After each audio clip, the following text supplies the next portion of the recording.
ăn tao không đây bạc tôi cá thì cho cá sát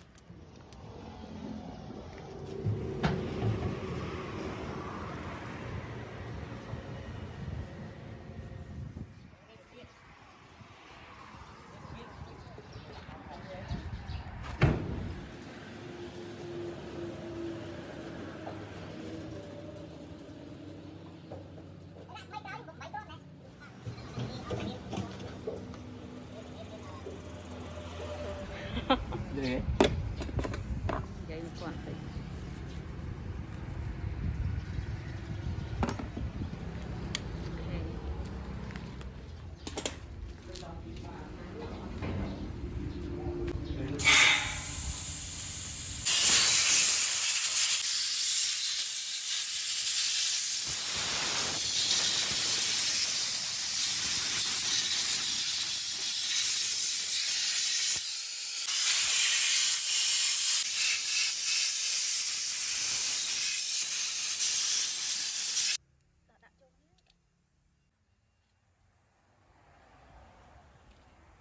hai đứa môn này này ngay là tù thôi bằng chút đấy.